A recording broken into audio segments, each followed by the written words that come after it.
What's going on, friends, and welcome back to another video. Happy New Year. This is the first video of 2022, and with that being said, I wanted to introduce myself once again in case you are new here. My name is Lauren. I am a former teacher turned homeschooling mom of one in Texas, and today I wanted to talk about what I would do if I were starting homeschool for the first time and some things that I wish I had known before I did jump in. So I was a teacher for 5 years, and then I switched to homeschool when my son was of age to start school. So that's what we are doing, and we are now in the middle of our second year of homeschooling, and so I feel like I'm kind of getting my bounds about me and feeling very confident in this new switch. So I wanted to share some things that I wish I had thought about or known beforehand, and if I was just starting off, what I would want to know in order to be successful in homeschooling and learning at home. The first thing is making the decision to homeschool. So when it comes to homeschooling, it's still a concept that a lot of people are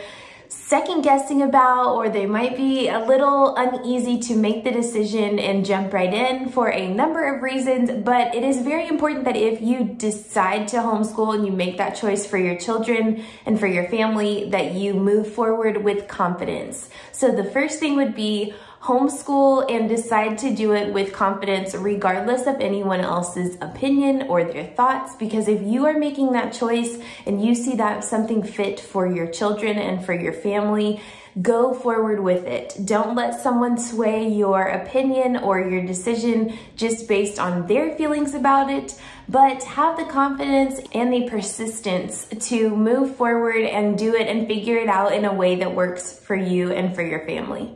And going right along with that, the second thing would be to really keep in mind your child.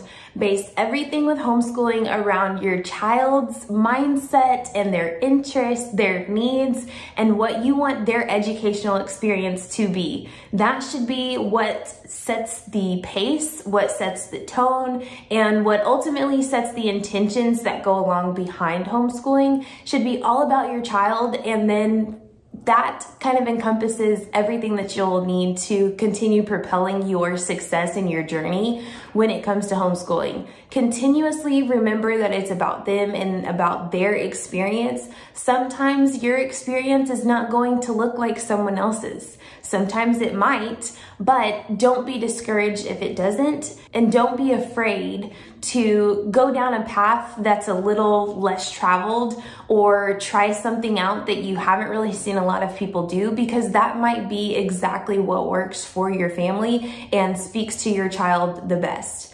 You know how your family operates, you know your kiddos and what they will and won't take to. So speaking their language and doing those things that will be specific to their success is what's going to make a world of difference. Homeschooling is not just about your child learning, but it's also about learning right alongside with them. I'm finding that I have learned more about myself, not only as a mom, but as an individual, more so than I thought that I ever would, because we have the chance to homeschool, because I get to spend a lot of time in my own element, focusing on different things and kind of leading our tasks and how our workflow is going to go. And so it has allowed me to learn more about myself and to be a better, stronger partner, mom, person in general. And so I didn't really expect that when I decided to homeschool, but I'm so glad that I allowed that to happen, and that I have also decided to be a student of this whole process as well. This also goes along with creating systems and routines that work for your child. So for example, if your child is not a morning person, if they operate better in the afternoon once they've had a chance to relax a little bit and play, and then you can accomplish some learning tasks later in the afternoon, that's fine. Whatever works best for them is going to be the key to success for homeschooling. So don't be afraid to mix it up a little bit or to try different things until you do find a flow, something that works for you as well, for your kids. And it's just constantly a learning process, especially in the beginning. You're going to have to crack some codes before you really find your footing and what will work best.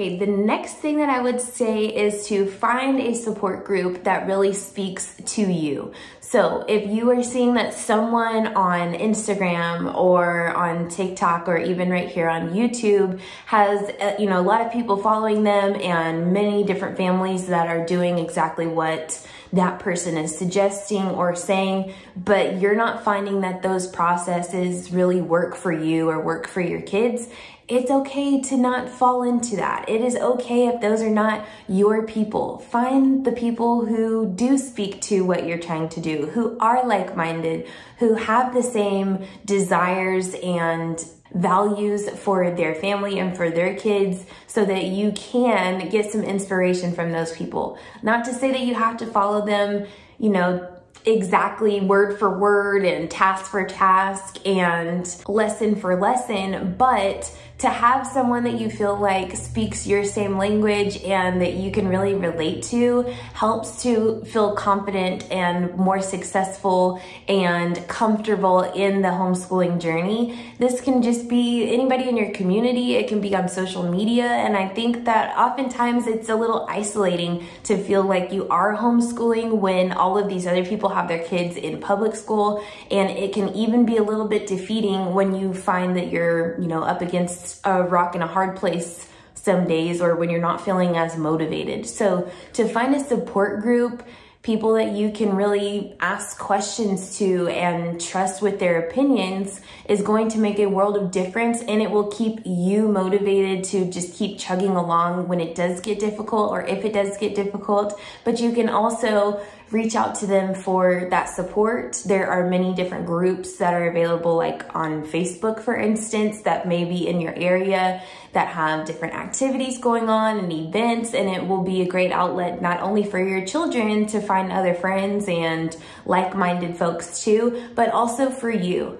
It's very important that we keep our own minds and sanity intact as well, because you do have to run the show. And so finding someone or many people who you can follow along with, who you feel like, can back you up on this homeschooling journey, that's going to make a world of difference. So I would highly, highly suggest doing that. And I wish that I had more of an idea of what resources were out there when I first got started, because it was like, oh my gosh, there's so much going on. There are so many options to choose from when it comes to curriculum and programs and approaches and all of this and that.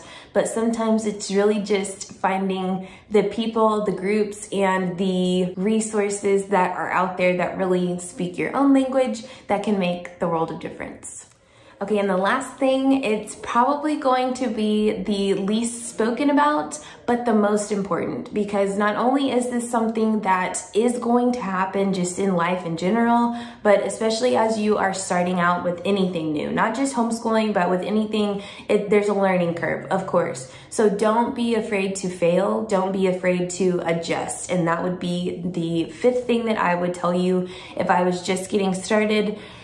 I would definitely reinforce this over and over again, because you are setting an example for your children. So if you are finding that the routine or the flow of your homeschool isn't working, instead of continuously ramming yourself, into the same exact things and expecting a different outcome, it is fine to adjust and to stop and reevaluate and make some changes. And we're also teaching and showing our kids that that is an important life lesson. So if you're finding that it's not working, if you sign your child up for a program and they're just not finding success and they're becoming frustrated, that doesn't mean that it's time to throw in the towel with homeschooling, but it may mean that it's time to throw in the towel with that specific thing and readjust your mindset or your outlook for it and try something different.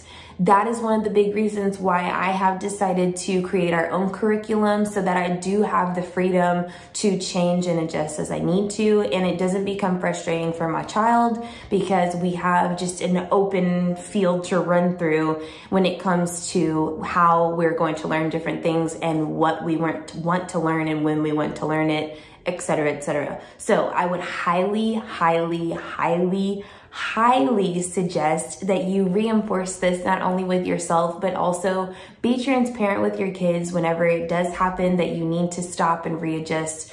because something just isn't working out. It's okay, and it's a good thing if you are realizing that a change needs to be made, because it even further proves that you are being present and that you are very aware of what's happening in your home and with your children and what their needs are.